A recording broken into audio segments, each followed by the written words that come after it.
positif. Ya intinya saya memiliki kewajiban untuk menyebarkan kepada seluruh warga sekolah mengenai perubahan budaya positif ini. Jadi karena ini tidak ada praktik yang harus kita praktikkan tidak hari ini kayak seperti itu. Jadi mohon waktunya sebentar karena ini bentuknya teori. Pasti saya yakin ada beberapa yang terlewat. Mohon rekan-rekan semuanya untuk menuliskan link ini. Di situ ada beberapa materi yang sudah saya sederhanakan, jadi bisa dicek di situ untuk hal-hal yang terlewat oleh saya, gitu ya. Nanti silakan.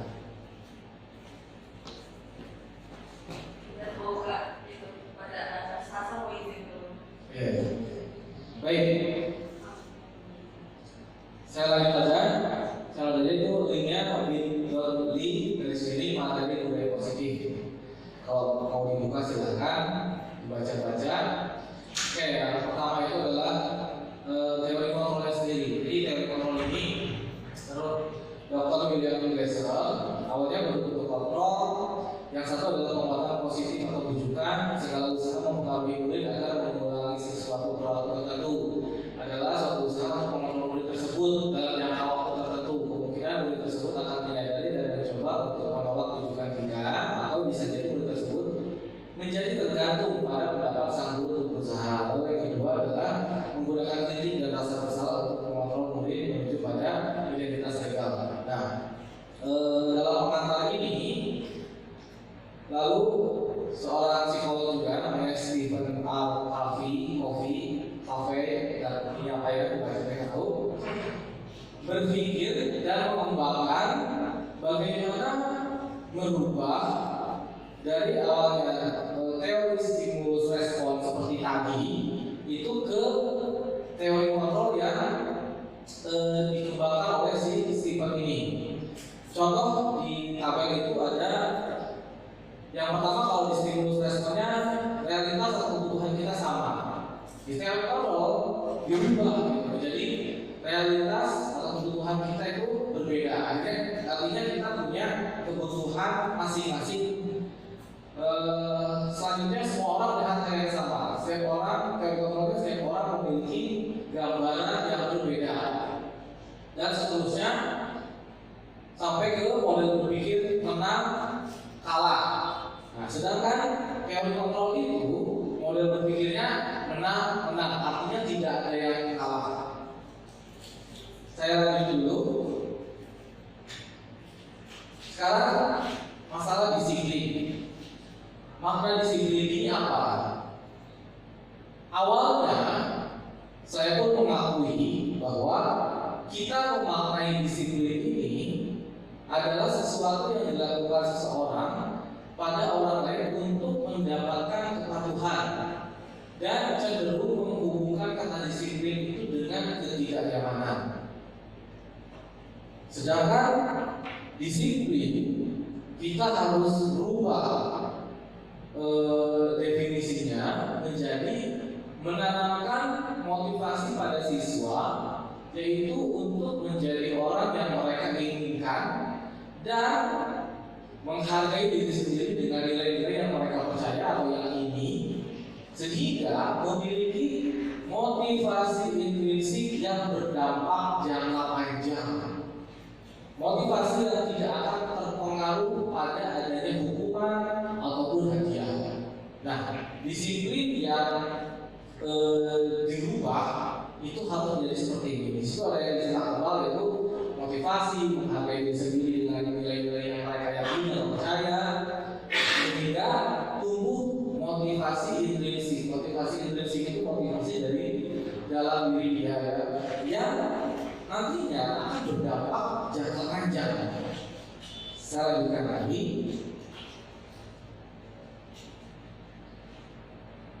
Sekarang ada yang namanya nilai-nilai kebijakan universal. Maaf, ini kecil ya kalau di sini. Ya, ini kalau misalkan ada yang tidak terlihat, boleh dibuka di link saya. Itu ada nanti nilai-nilai kebijakan universal. Nilai-nilai kebijakan universal ini dirangkum dari 6 institusi atau organisasi.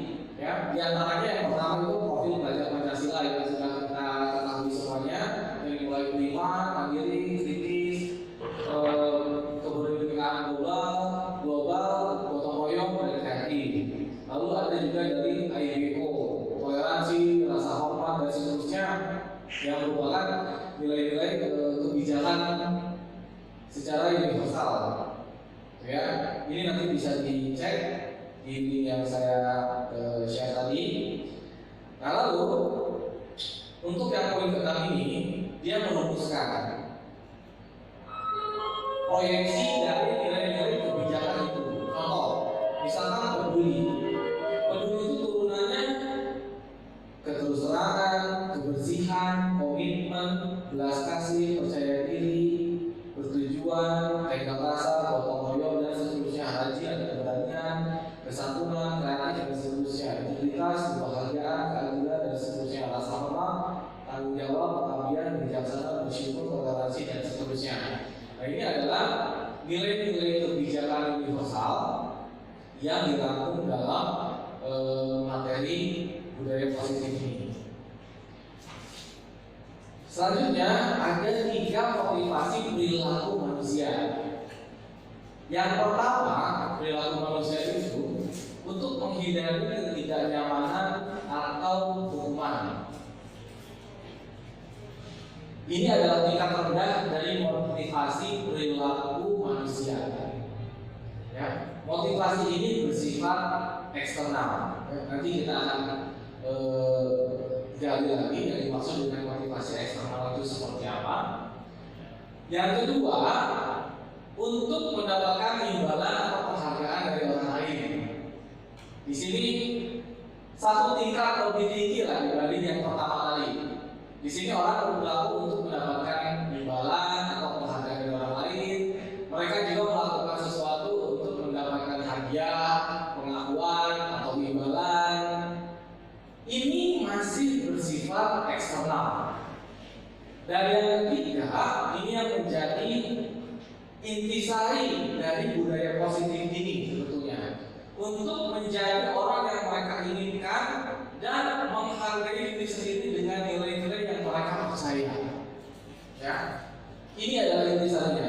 Nah, motivasi ini, orang dengan motivasi ini akan bertanya, akan menjadi orang seperti apa apabila saya melakukannya. Mereka melakukan sesuatu karena nilai-nilai yang diyakini dan dia hargai secara diri sendiri. Lalu ini adalah motivasi yang akan membuat seseorang memiliki disiplin positif karena motivasinya itu bersifat internal dari dalam diri, bukan sifatnya eksternal. Nah, ini adalah intisari pada budaya positif. Saya lanjutkan dulu. Sekarang dihukum oleh penghargaan. Ternyata penghargaan ini mampu menghukum karakter seseorang. Penghargaan ini bisa menghukum dalam pengaruhnya jangka pendek dan jangka panjang. Penghargaan itu tidak efektif. Penghargaan itu merusak hubungan. Penghargaan itu mengurangi ketepatan. Penghargaan menurunkan kualitas. Penghargaan mematikan kreativitas. Dan penghargaan itu menghukum. Untuk uraiannya, Bapak Ibu bisa buka di itu maksudnya seperti apa. Namun yang saya betul-betul pertanyaan itu di poin penghargaan mematikan kreativitas. Jadi pada saat itu saya belum paham ini maksudnya apa. Ya, penghargaan itu mematikan kreativitas karena ketika kita contoh kecil karena di situ di uraian itu ada contoh-contoh membuat mengerjakan sebuah karya seni dan seterusnya. Saya jadi teringat ketika kita mengikuti kompetisi, artinya kita mengharapkan hadiah, gitu kan? Kita mengharapkan imbalan, apalagi semakin besar kita semakin berambisi untuk mendapatkan penghargaan tersebut. Dalam proses pembuatan karya seninya, kita melupakan semua yang kita miliki, ya. Kita melupakan semua kreativitas yang kita miliki, bahkan kita mengasah lagi kreativitas itu bagaimana caranya biar kita menang dalam kompetisi tersebut dan mendapatkan hadiahnya atau hargaannya. Kira-kira seperti itulah. Dan ternyata kembali lagi semua ini adalah motivasi yang sifatnya eksternal, bukan internal. Gitu. Saya tuliskan dulu. Sekarang tadi penghargaan. Lalu keyakinan kelas. Nah, ini khusus kepada teman-teman yang menjadi wali kelas, ya. Keyakinan kelas ini nanti tolong dibuat karena sudah berapa tahun begitu. Apa dari pertama saya bergabung di SMF itu tidak ada keyakinan kelas? Keyakinan kelas itu mungkin zaman kita sekolah peraturan kelas, ya kan? Nah, tapi ada pertanyaan kayak ini, kenapa harus keyakinan? Karena kalau peraturan itu terkesan, ya kira-kira seperti itu. Tapi kalau keyakinan itu kita berusaha untuk menunjukkan motivasi dalam diri, karena setiap siswa itu meyakini gitu keyakinan kelas tersebut. Ya, jadi kenapa saya tadi pagi ada sasaran yang khusus yaitu wali kelas, karena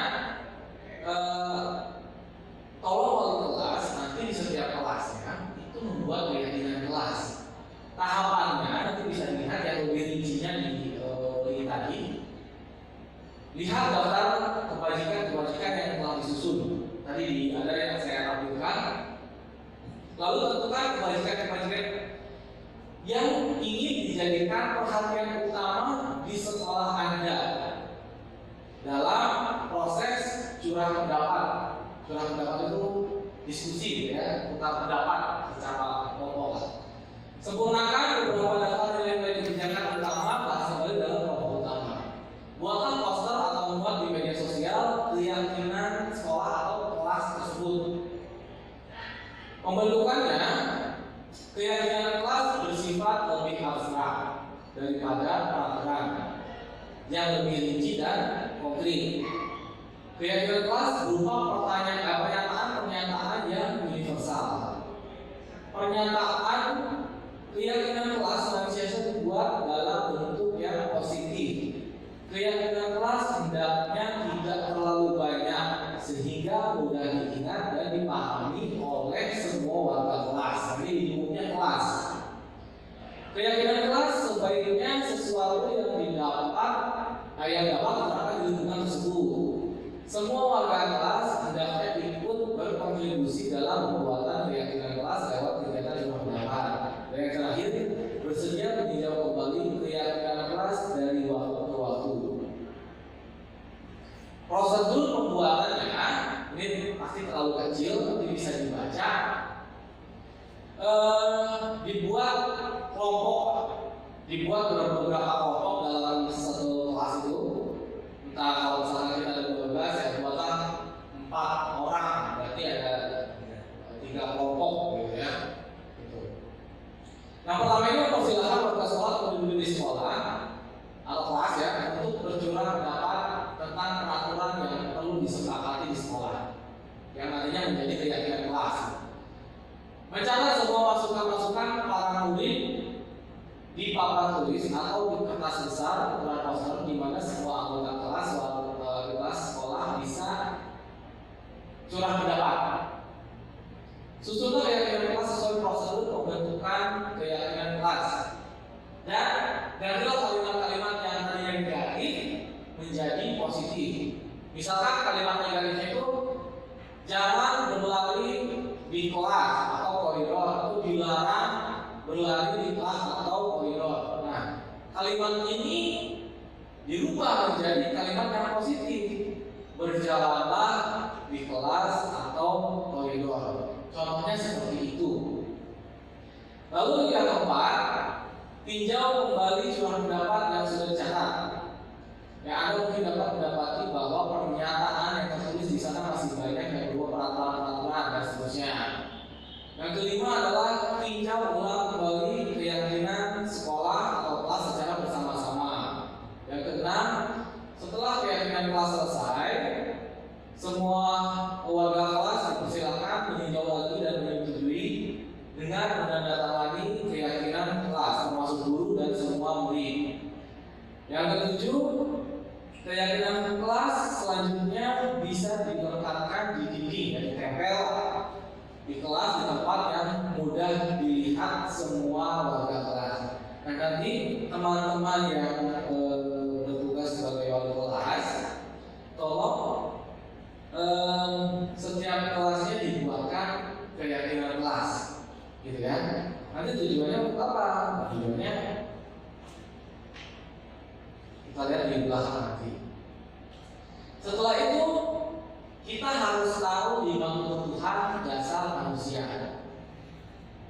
Setelah tadi perubahan paradigma stimulus respon ke teori kontrol, keyakinan kelas, lalu kita harus mengetahui teori tentang 5 kebutuhan dasar manusia. Ini dirangkum menjadi 5. Yang pertama adalah kebutuhan bertahan hidup. Kebutuhan ini kita semua memerlukannya. Yang kedua, kasih sayang dan rasa diterima. Yang ketiga, penguasaan atau kebutuhan pengakuan atas kemampuan. Yang keempat, kebebasan, kebutuhan akan pilihan. Yang kelima adalah kesenangan atau kebutuhan untuk merasa senang. 5 kebutuhan ini, jika menurut teori ya, jika ada salah satu saja tidak terpenuhi, maka seorang manusia itu cenderung melakukan hal-hal yang negatif untuk memenuhi kebutuhannya tersebut. Ini konteksnya siswa. Ketika siswa tersebut tidak, misalkan dia kurang kasih sayang, dia lagi butuh kasih sayang, tetapi kebutuhannya ini tidak tercukupi, maka kecenderungan melakukan hal-hal yang kurang positif itu lebih besar. Ya. Kita lanjut sebentar. Lalu sekarang ke posisi kontrol. Posisi kontrol yang pertama adalah penghukum. Nah, di situ seorang penghukum bisa menggunakan hukuman fisik maupun verbal. Orang-orang yang menjalankan posisi penghukum senantiasa mengatakan bahwa sekolah memerlukan sistem atau alat yang dapat lebih menekan murid-murid lebih dalam. Guru-guru yang menerapkan posisi penghukum akan berkata, "Patuhi aturan saya" atau "awas, kamu selalu saja salah, pasti selalu yang terakhir selesai", dan seterusnya. Guru seperti ini senantiasa percaya hanya ada satu cara agar pembelajaran bisa berhasil, yaitu cara dia. Penghukum biasanya ada surat gigi, bahasa buku, mata melotot, dan jari menunjuk-nunjuk menghadiri. Saya akui, saya pun pernah ada di posisi itu, ya. Dan kalimat-kalimat contoh lainnya. Lalu tanyakan kepada diri Anda, bagaimana perasaan murid bila guru berbicara seperti itu pada saat muridnya datang terlambat. Misalkan kayak contoh di atas ya, terlambat lagi, pasti terlambat lagi, selalu datang terlambat. Kapan bisa datang tepat waktu? Nah, untuk penghukum ini hasilnya kemungkinan murid marah, dendam, bersifat agresif. Bisa jadi sesudah kembali duduk, murid tersebut akan mengeluarkan bukunya atau meja tulisnya. Lebih buruk lagi setelah sekolah, murid melihat motor atau mobil bapak ibu guru dan akan mendorong sepeda anak tersebut dengan paku. Seperti itu kan? Ya baru-baru ini kan ada yang bakal sekolah, gitu kan? Ya kan? Yang bakal sekolah itu. Nah, walaupun misalkan itu bukan guru penyebabnya, tapi gara-gara dibully. Nah, gara-gara dibully, artinya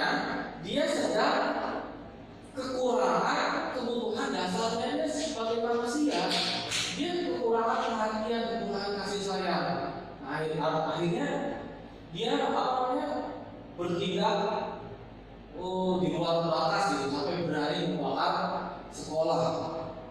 Oh ternyata begitu ya gitu. Seseorang ketika kekurangan kebutuhan dan mencari ya dengan karena dia tidak tahu caranya seperti apa, akhirnya dia melakukan hal-hal yang mungkin masing-masing dari kita pernah mengalami hal tersebut atau diingat-ingat ya. Kalau saya pernah mengalami nggak lagi butuh 5 kebutuhan saat ini, akhirnya ya melakukan hal-hal yang memang tidak positif gitu.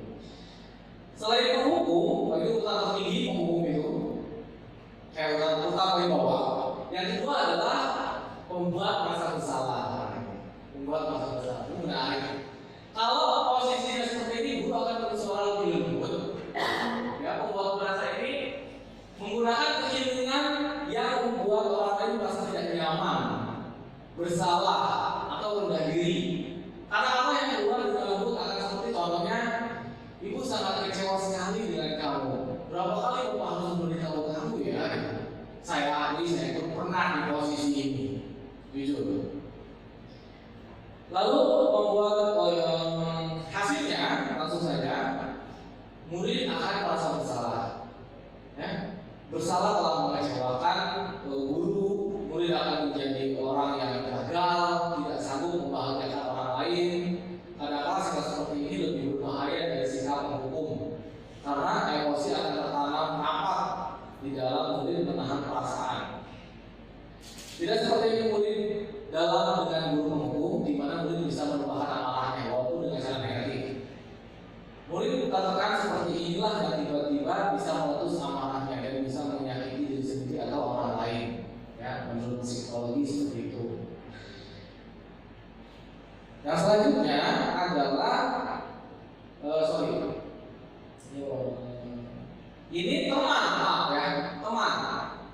Bukan ini lupa ganti. Ini teman, memposisikan sebagai teman. Posisi ini tidak menyakiti murid, namun akan berupaya mengontrol murid melalui persuasi. Posisi teman pada guru bisa negatif atau positif. Kalau ini memang jadi teman itu serba salah. Positif di sini berupa hubungan baik yang terjalin antara guru dan murid. Guru di posisi teman menggunakan hubungan baik dan humor untuk mempengaruhi seseorang. Contoh kalimatnya, ayo bantulah demi bapak ya. Saya pun pernah di posisi ini, ya. Saya pun pernah di posisi ini. Atau ya sudah kali ini tidak apa-apa. Nanti bapak bantu deh. Saya pernah di posisi ini. Hal negatif dari posisi teman adalah bila suatu saat guru tersebut tidak membantu murid, maka murid akan kecewa dan berkata, saya pikir bapak teman saya. Murid merasa kecewa dan seterusnya. Hasilnya, murid akan merasa senang dan akrab dengan guru. Itu positifnya. Negatifnya, murid jadi bergantung pada guru tersebut. Jadi posisi kontrol ini sebagai teman. Selanjutnya pemantau. Nah, posisi ini mengawasi. Pada saat mengawasi kita menerima atas perilaku orang-orang yang kita awasi. Posisi pemantau berdasarkan pada peraturan dan konsekuensi. Jadi intinya selalu menanyakan konsekuensi, Bapak Ibu. Contoh misalkan peraturan apa? Apa yang telah kamu lakukan? Sanksi atau konsekuensinya apa? Nah di sini ada contoh dialog biar lebih jelas. Sekarang seorang guru bertanya pada Adi, tahukah kamu jam berapa kita mau mulai? Tahu Pak. Kamu terlambat 15 menit. Apa kamu sudah mengerti konsekuensi yang harus dilakukan bila terlambat? Paham Pak, saya harus dilakukan dan seterusnya. Saya pun pernah teman-teman di posisi ini, jujur aja. Ya, saya pernah di posisi ini. Penghubung, membuat merasa bersalah, teman sampai ke pemantau. Saya pernah empat-empatnya. Ya, saya pernah Bapak Ibu. Ternyata menurut teori ini, keempat ini tidak salah, tapi tidak positif. Ya, Tidak salah tapi tidak positif. Kenapa saya mengatakan tidak salah? Karena waktu diskusi saya menyampaikan kejadian di lapangan di sekolah kita. Lalu saya disupport oleh teman-teman CGP yang dari SMK dan dari SMA. Levelnya sama kan? Level pendidikannya sama. Ya pertanyaannya sederhana gitu. Inti dari pertanyaan itu adalah ada satu anak yang memang jika tidak diposisikan ke 4 posisi ini, mereka tidak jerak, tidak berubah pada saat itu. Gitu. Ya, intinya sama. Itu yang saya katakan. Tapi apa jawabannya nanti kita lihat.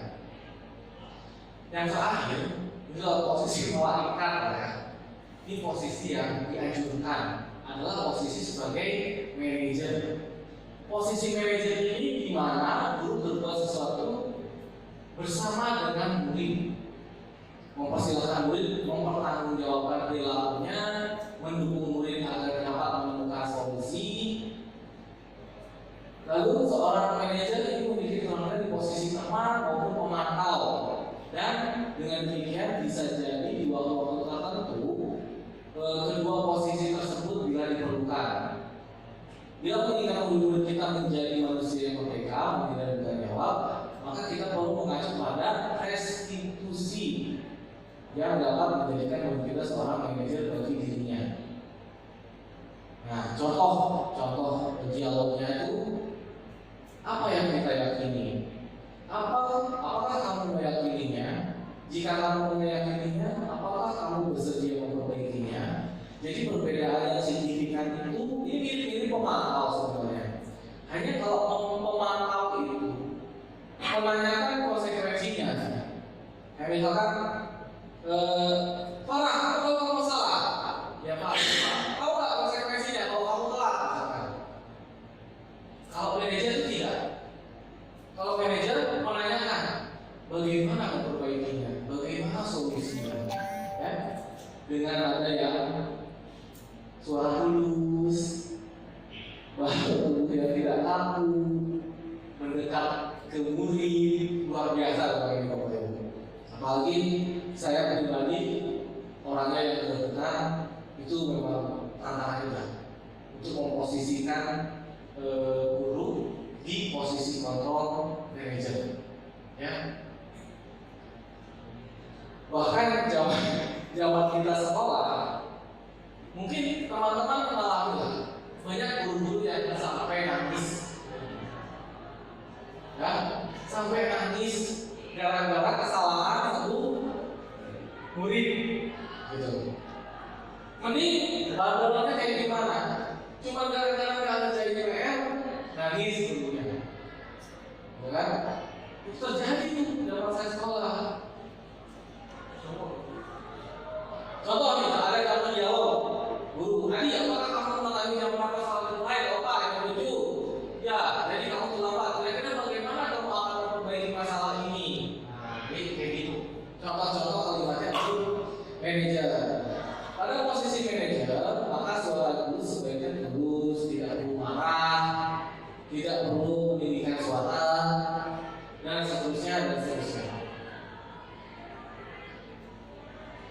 Ini nanti ada posisi tabel posisi kontrol yang bisa Bapak Ibu lihat ininya.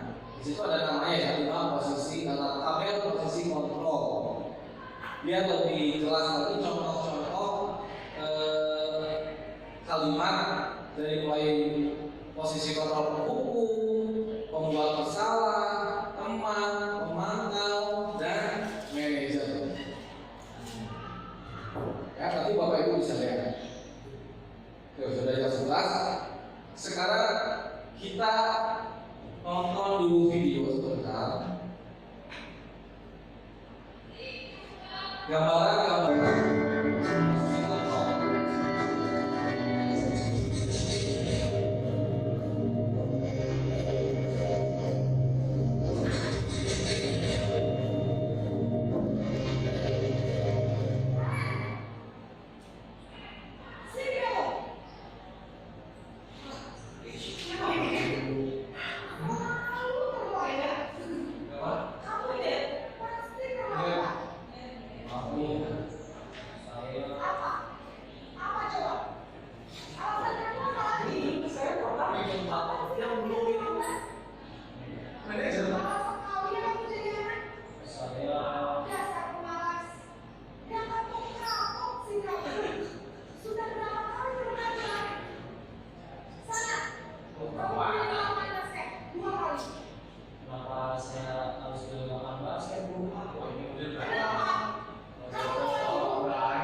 Bisa, Bu. Ya sudah sana masuk kelas. Ibu beresin urusan absen kamu. Kamu ini ada les saja.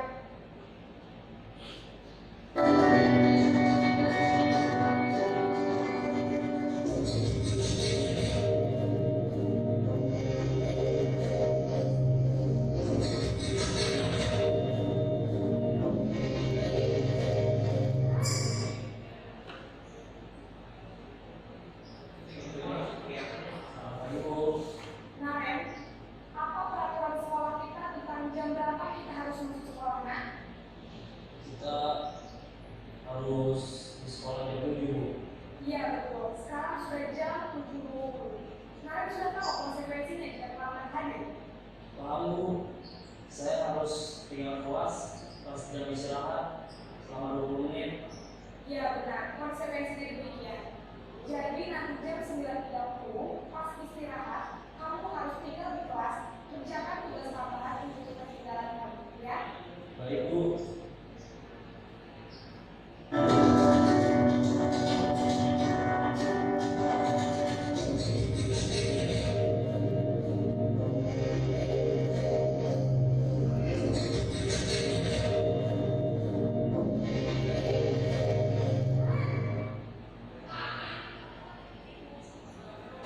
Selamat pagi, Bu. Selamat pagi kalian. Maaf, Bu. Saya terlambat. Iya, sekolah masuknya jam 7, sekarang sudah jam 7.20. Jadi sekarang bagaimana ini, Ren? Maaf, Bu. Saya lupa setel alarm saya semalam. Baiklah, menurut kamu, keyakinan sekolah yang mana yang perlu kamu tingkatkan? Menghargai diri sendiri dan orang lain mungkin ya, Bu. Jadi, apakah narasi yakin prinsip saling menghormati tersebut? Iya, Bu. Saya meyakininya. Apakah hal yang tersebut menjadi keresahan keterlambatan ini? Bersedia, Bu. Karena Allah memperbaiki masalah keterlambatan ini. Saya akan coba untuk tinggal dulu menyetel alarm saya, Bu. Baik, kalau lain pengendara alam di rumah, ada orang yang kira-kira bisa bantu mengingatkan tidak? Ada, Bu. Kakak saya, Kak Emma. Ada lagi selain KM? Selain Kak Emma, ada ibu saya. Baik, jadi yang mengingatkan Anda adalah Kak Emma dan Ibu ya. Kira-kira akan mulai saya akan kapan ya, Ren? Setelah pulang sekolah, akan segera saya lakukan. Baik, jadi Naren akan setel alarm untuk bangun besok pagi dan akan diingatkan oleh kakak dan ibu dan Naren ya. Ada lagi yang mungkin perlu dilakukan Naren agar tidak terlambat jauh lagi. Tidak ada, Bu. Baik Naren, terima kasih untuk kerjasama kamu.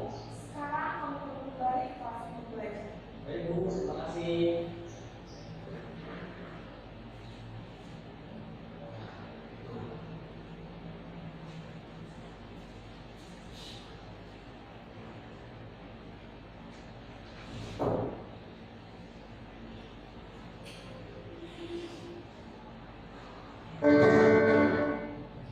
Ya, dari kesemuanya tadi, hukuman, penghargaan, intisari dari semua itu semua adalah restitusi. Kita ini harus memahami atau mengaplikasikan restitusi ini. Restitusi ini merupakan proses kolaboratif yang mengajarkan murid untuk mencari solusi masalah dan membantu murid berpikir tentang orang seperti apa yang mereka inginkan dan bagaimana mereka harus memperlakukan orang lain. Restitusi ini, teman-teman, memiliki tahapan-tahapan yang disebut dengan segitiga restitusi. Yang paling dasar yang menjadi alas yaitu menstabilkan identitas, lalu memvalidasi tindakan yang salah, dan yang terakhir sisi kanan yaitu menanyakan keyakinan. Inilah yang dilakukan oleh posisi manajer tadi. Pertama menstabilkan identitas, lalu memvalidasi tindakan, dan yang terakhir adalah menanyakan keyakinan. Menstabilkan identitas yaitu bagian dasar segitiga tujuan untuk mengubah identitas anak dari orang yang gagal karena melakukan kesalahan menjadi orang yang sukses. Seperti tadi, ketika si Naren telat, gurunya menjawab, ya sudah, tidak apa-apa. Teman-teman kamu pun pernah melakukan hal yang sama. Itu contoh kalimat menstabilkan identitas. Yang kedua adalah anak yang melanggar peraturan karena sedang mencari perhatian adalah anak yang mengalami kegagalan. Nah, biasanya mencari perhatian ini karena ada 5 kebutuhan dasar yang tidak terpenuhi gitu di dalam diri anak tersebut. Yang ketiga, dia mencoba untuk memenuhi kebutuhan dasarnya, namun ada benturan. Tahapan kedua yaitu validasi tindakan. Setiap tindakan kita dilakukan dengan suatu tujuan, yaitu memenuhi kebutuhan dasar. Contoh misalkan ketika anak melakukan suatu hal, lalu kita tanya, alasan kamu melakukan perbuatan tersebut itu apa sih? Ya. Dengan nada yang halus, kenapa kamu berbuat seperti itu? Dengan nada yang halus. Oke lah kalau telat gitu. Kalau minum-minum di sekolah agak tertantang juga gitu. Ya, dengan bahasa halus. Kenapa kamu minum-minum di sekolah? Ya kan, seperti itu kan. Nah, memang itu yang menjadi bahan diskusi sebenarnya. Yang kedua adalah kalau kita memahami kebutuhan dasar apa yang mendasari sebuah tindakan, kita akan bisa menemukan cara-cara paling efektif untuk memenuhi kebutuhan tersebut. Jadi siswa itu kita tanamkan, kita tumbuhkan motivasi intrinsik semua dari dirinya sendiri, ya.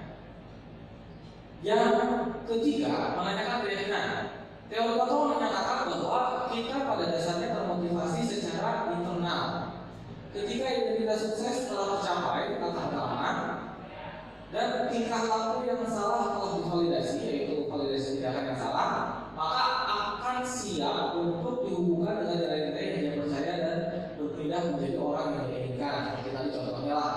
Lalu keyakinan apa yang kamu langgar? Misalkan, tidak menghargai orang lain, tidak menghargai waktu dan seterusnya. Itu kita membantu memunculkan keyakinan-keyakinan yang dia yakini. Artinya intinya adalah kita memunculkan motivasi-motivasi dalam diri siswa.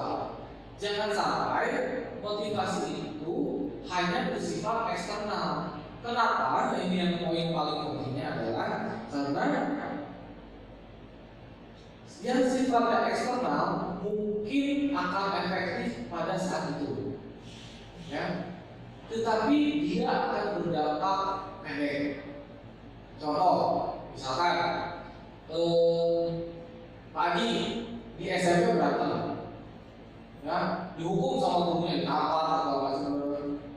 Oke, dia berhenti berantem di SMP karena takut kan, kalau dijerat, takut ditampar, takut keluar dari sekolah, takut dipanggil orang tua. Tapi SMK tidak menutup kemungkinan dia berantem lagi, karena motivasinya adalah sifatnya eksternal. Tetapi kalau dari dalam dirinya sendiri, oh iya, ternyata berantem itu merupakan tindakan yang salah. Harusnya saya tidak berbuat seperti itu lagi. Saya akan berubah menjadi positif. Ya. Nah, itu yang kita yang kita tumbuhkan di dalam diri siswa. Lalu saya bertanya, Pak, kalau dampaknya panjang, berarti prosesnya pun akan lama ya, Pak? Oh iya, benar. Berarti kunci dari semuanya adalah kesabaran. Benar-benar kita harus sabar. Kan selama ini saya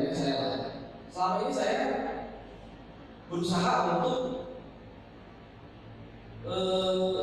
dalam arti disiplin dan kepatuhan, ya, mendisiplinkan anak secara instan pada saat itu juga. dengan harapan dia tidak mengulangi lagi. Ternyata menurut teori itu sifatnya sementara, jangka pendek. Bisa saja ketika dia naik kelas, bisa saja ketika dia kuliah itu akan terulang kembali karena sifatnya eksternal. Ya, misalnya karena takut dengan saya, takut dengan Pak Adi, misalnya. Kira-kira seperti itu. Nah, kita diharapkan untuk mulai pelan-pelan menanamkan budaya positif ini di dalam sekolah. Lingkup kecilnya dalam kelas.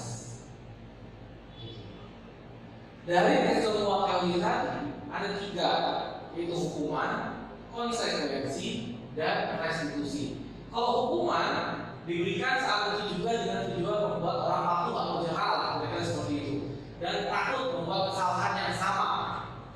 Sifatnya mendadak, ya, sifatnya mendadak. Lalu konsekuensinya, kalau konsekuensi akibat dari melakukan tindakan yang tidak sesuai dengan ketentuan di masyarakat atau sebuah lingkungan maupun aturan. Seperti tadi yang sudah dibuat peraturan, kan? Konsekuensinya apa kalau misalkan dia seperti ini? Kalau restitusi yaitu proses menciptakan kondisi bagi murid untuk memperbaiki kesalahan mereka sehingga mereka bisa kembali pada pokok mereka dengan karakter yang lebih kuat. Katanya seperti itu menurut teori ini, teman-teman, Bapak Ibu, ya. Nah, dari ketiga ini apa yang masih bisa kita ambil? Yaitu konsekuensi dan restitusi. Jadi tetap penting adanya peraturan. Namun sekarang jangan peraturan katanya, bahasanya itu istilahnya ganti, jadi tidak ringan, jangan peraturan. Kalau peraturan itu sifatnya kaku dan seterusnya, membuat tidak nyaman dan seterusnya, banyak mengandung kalimat-kalimat negatif. Kalau peraturan itu dilarang merokok, nah itu kan peraturan kan? Ya, kalimat negatif lah kalau kita merujuk ke teori. Harusnya merokoklah di tempat terbuka, ya di luar lingkungan sekolah. Kayak tadi lah, misalkan di luar lingkungan sekolah. Misalkan kayak tadi gitu. Kalimat negatifnya dilarang keluar, dilarang tadi ini misalkan peraturannya itu dilarang masuk asrama melebihi jam 22. Diganti kalimatnya masuk ke asrama sebelum pukul 22. Jadi kalimat positif seperti itu. Nah ya, jadi aturan atau keyakinan ini tetap harus ada di sekolah ataupun di kelas yang mulai kecil. Namun kita membiasakan budaya positif ini sehingga bisa menumbuhkan motivasi intrinsik di dalam diri siswa. Ya. Memang pasti akan berat, Bapak Ibu. Saya membayangkan sih dengan hal saya yang seperti ini, gitu ya. Kalau telat, saya masih bisa. Telat masuk kelas masih bisa. Gak ngerjain tugas, insya Allah bisa. Bayangkan Bapak Ibu, nggak usah berkali kan? Ada pelanggaran yang berat, kurang ajar, salah dulu, minum minuman keras di sekolah, pakai narkoba di sekolah, ya. Nah ini loh, jangan menjadikan sesuatu ini akan berat. Kadang Caca aja, kesel nggak kalau Caca? Jujur, kalau Gali sama Arifah belum ini lah, belum mengalami.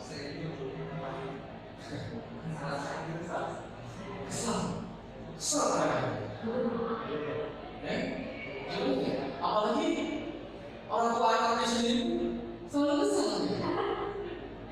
Alhamdulillah terselamatkan oleh perkawinan. Itu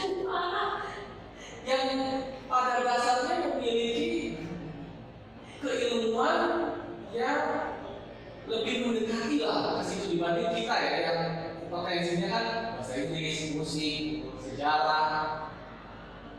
Itu yang memiliki keilmuan seperti itu aja.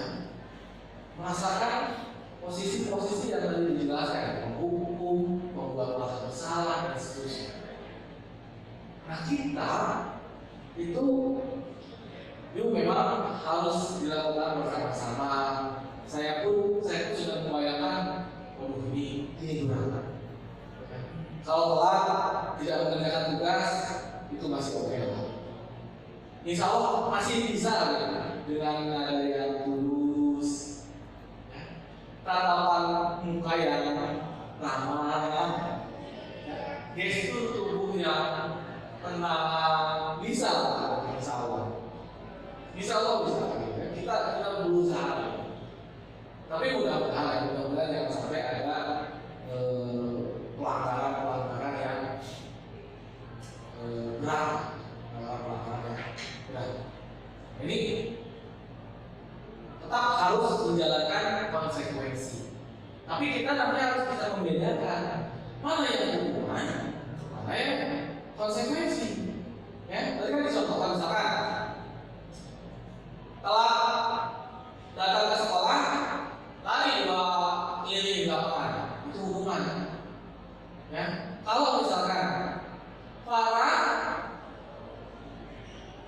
disuruh membersihkan meja Chandra karena menumpahkan air di meja Chandra, nah, itu bukan hukuman, itu konsekuensi.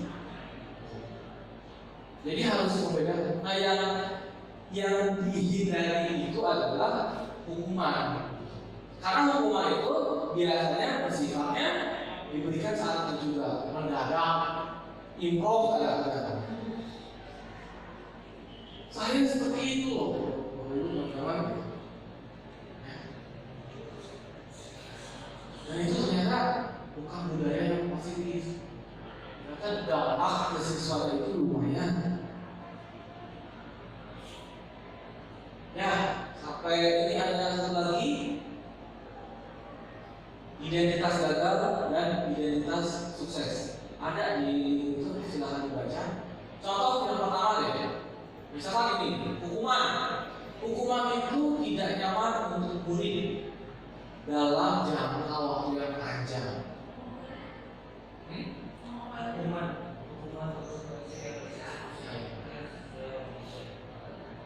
Lalu konsekuensi itu tidak nyaman untuk murid, tetapi dalam jangka waktu yang pendek. Tapi restitusi menguatkan murid dalam jangka waktu yang panjang. Intinya adalah dari dapat 1 dari 100 ketika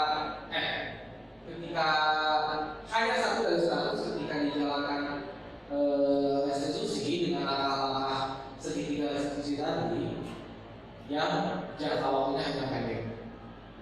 Tapi menurut teori restitusi ini jangka waktu akan berdampak dalam jangka waktu yang panjang. Sekian Bapak Ibu teman-teman paparan estimasi dari saya.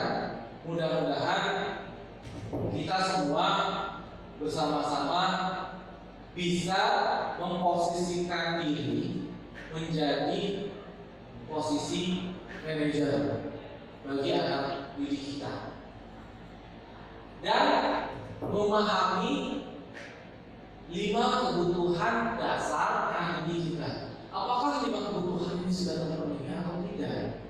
Jika anak tersebut melakukan hal-hal yang negatif, kita harus langsung mencari. Pasti ada kebutuhan yang tidak terpenuhi.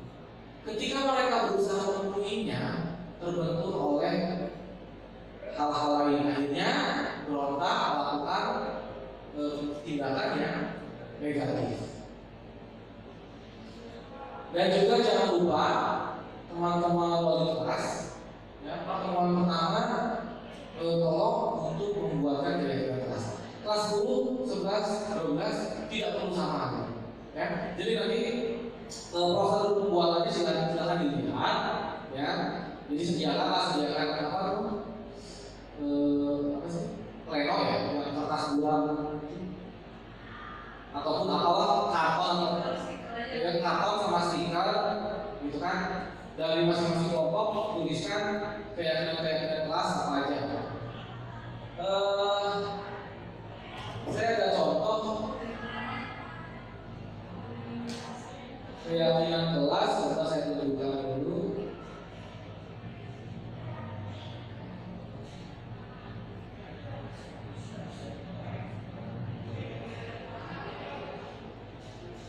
Nah, kira-kira seperti ini.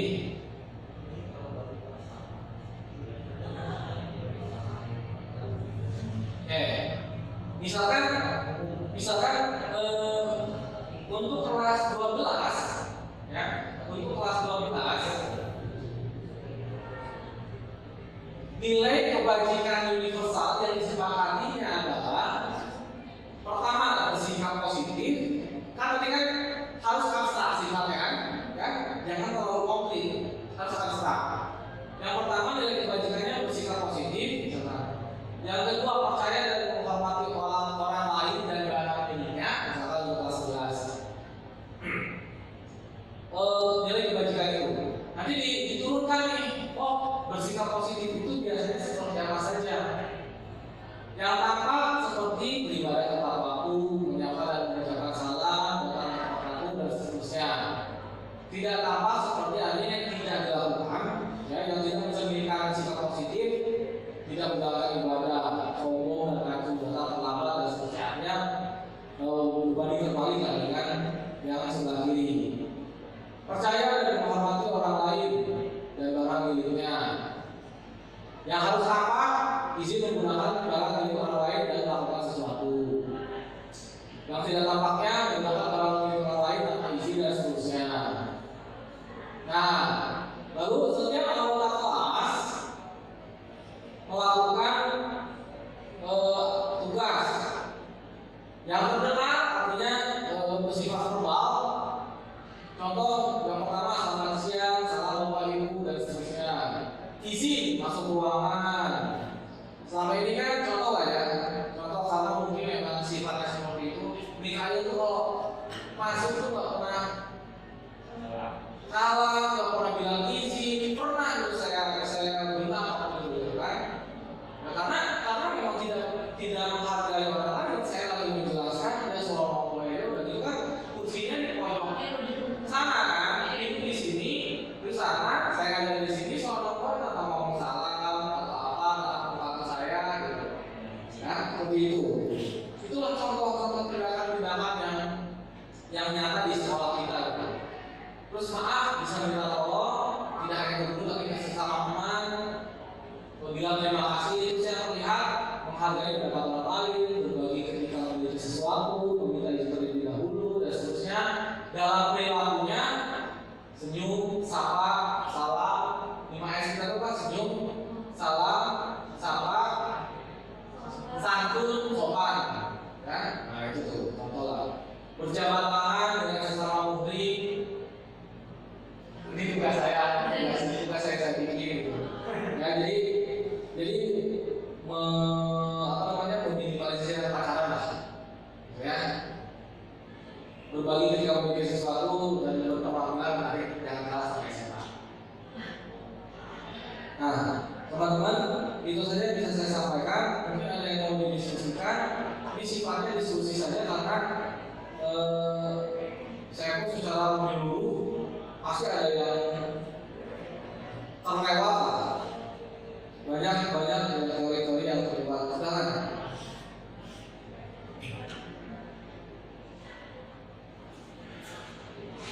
Jadi gini Pak, saya ada pertanyaan Pak, izin bertanya Pak. Jangan bertanya. Izin apa ya Pak? Ya, saya mau bertanya ke teman-teman yang meminta masukan seperti ini. Tadi yang kita lihat contohnya di depan, ya saya pernah. Yang tadi itu kan contoh kasus untuk kasus pertama jadi waktu kalian ini. Dan kita masih di sini masih terkait dengan restriksi sikap manajerial yang kita harapkan yang kita tanamkan di satuan pendidikan kita gitu ya. Nah, misalkan untuk ada contoh kasus misalnya siswa kita, saya tidak perlu menyebutkan namanya, inisialnya aja ya, Caca. Nah, ya Caca dan Mikael misalnya. Mikael, saya pernah memposisikan kayaknya keempat tadi itu benar-benar saya terapkan semua. Pertama yang justru yang saya terapkan itu walaupun tidak sama persis dengan contoh kasusnya tadi, tapi kurang lebihnya yang saya lakukan itu dengan cara peran saya sebagai manajer gitu. Jadi ditanya dulu kendalanya apa, kamu kok sampai sekarang belum install Sibelius? Apa kendalanya itu ada di laptop saya Pak? Laptop saya tadi nggak bisa diinstal pakai Sibelius yang teman-teman mungkin. Jadi saya coba beberapa kali nggak bisa. Nah ini yang saya beli ini bermasalah kayaknya, jadi sehingga tugas-tugasnya Mikael ini tidak bisa dikumpulkan karena tidak bisa di-save dalam bentuk Sibelius. Walaupun di save, saya tidak bisa, saya maupun teman-teman lainnya dengan software yang kita punya tidak bisa buka. Jadi kayaknya memang bermasalah di di softwarenya anak ini gitu. Sehingga akhirnya kita carikan solusi secara bersama. Akhirnya pertemuan pertama itu oke, kamu coba dulu ke Rizky ya, waktu itu masih belum ada jawaban itu. Jadi lupa saya di dari orang tua saya ini terus gagal. Pertemuan kedua saya tanya lagi, kenapa kok belum ini juga? Karena Pak ya kok kemarin dengan Rizky sama si lalu juga, tapi ternyata masih bermasalah Pak. Oke, kita cari solusinya gimana? Oke, kita coba download di Flight Tracker. Saya ajarin dulu, oh ini nih caranya. Udah download ya, kita tungguin silakan install. Nah, sampai pertemuan keempat, kelima, keenam, atau ketujuh ya, bahasanya masih sama, belum bisa ya. Sampai akhirnya udah kalau gitu kamu ngobrol sama Pak ini dengan ada yang lumayan halus lah. Gitu ya, jadi nggak teriak gitu dengan wajah omongan tulus, gestur yang tidak kaku. Nah sampai akhirnya ini sudah beberapa kali gitu ya, masih tetap saja dilakukan, masih tetap saja anak tersebut tidak menginstal gitu ya. Dan saya sudah minta juga kamu bilang ke orang tua kamu ya berikan yang baru atau gimana caranya nanti kita ngobrol sama orang kamu ya Pak. Tapi cuma sebatas dia. Nah pada akhirnya kan otomatis ini sudah dilakukan beberapa kali dan dicari solusi lagi. Hingga apa? Hingga satu titik di mana ini sudah mentok, sedangkan kita tuh dituntut oleh waktu di mana kita harus memberikan nilai anak-anak dan kita pun harus adil ya, dengan anak-anak lainnya yang mereka semua bisa mengirimkan tugas on time. Nah yang lainnya sudah mengirim 4 tugas karena kayak ini hanya 1 saja pun belum gitu. Sampai materi UN pun tidak bisa dibuka. UN yang UAS yang terakhir ya itu tidak bisa dibuka. Nah akhirnya saya mengambil konsekuensi bahwasannya ya berarti nilainya saya akan sesuaikan dengan berprinsip yang tadi saya sebutkan keadilan gitu. Jangan sampai anak yang rajin, anak yang berusaha nilainya kurang lebihnya sama dengan siswa yang memang tidak berusaha untuk merubah perilakunya lah kalau saya bilang seperti itu. Nah jadi tadi saya melihat gambaran Pak Gilang di depan terkait dengan sebaiknya memang kita berperilaku kalau dipilih dari 3 komponen tadi ada yang hukuman, konsekuensi dan restitusi. Nah kan hukuman itu yang sudah pasti sebaiknya kita hindari ya, sebaiknya kita hindari. Nah konsekuensi itu kan sebetulnya tidak sepenuhnya positif juga ya dan tidak sepenuhnya negatif seperti Pak Johan bilang. Nah apakah dengan kondisi yang seperti itu yang berulang kali gitu kan, maka kita menjalankan restitusi berdampingan dengan konsekuensi, apakah boleh seperti itu ataukah kita tetap harus terus saja restitusi sampai nemuin jawabannya, mungkin sampai kelas 3 gitu kan gitu. Ya mungkin pertanyaannya itu saja Pak. Pertanyaan yang sama jika kita diskusikan di dalam forum juga memang seperti itu.